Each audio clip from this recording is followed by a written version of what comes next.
mateix Premi Ràdio per Obrir Camins.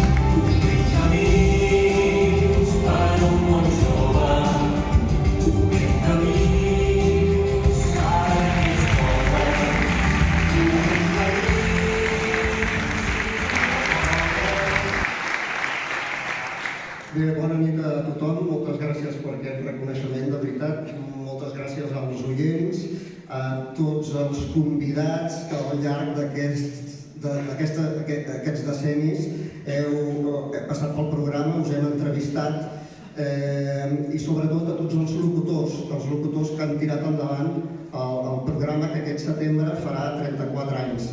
En total han passat un total de 23 locutors i presentadors pel programa. Tranquils, que no els anomenaré tots. Només en homenatge diré els que ja no són entre nosaltres. La Teresina Sabater Mitjans, la Dolors Comelles Morral, el Xavier Pitcher Claveria i la Diana Curto Daufí. Va per vosaltres.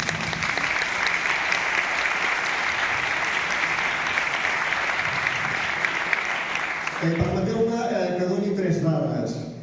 Primera, a Catalunya, una de cada 3 persones viu en risc d'exclusió social. Segona, la polarització econòmica i social està creixent a Catalunya. Els rics cada cop són més rics i els pobres cada cop són més pobres. I tercera, s'ha multiplicat per 6 la velocitat del circuit cap a la pobresa. Si abans durava 2 anys, ara pots arribar a la pobresa en 4 mesos. Si us plau, no ens resignem a acceptar la pobresa i la desigualtat.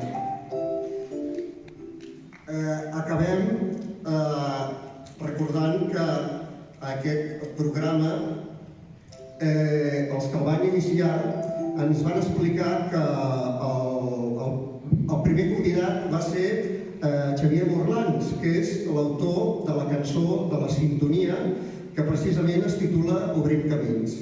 Per tancar el cercle, aquesta setmana ens hem posat en contacte amb ell i li hem preguntat per què va escriure aquesta cançó i si el seu missatge continuava vigent. Recordeu, una cançó escrita l'any 1985, fa 40 anys. I aquesta és la resposta que ens ha donat.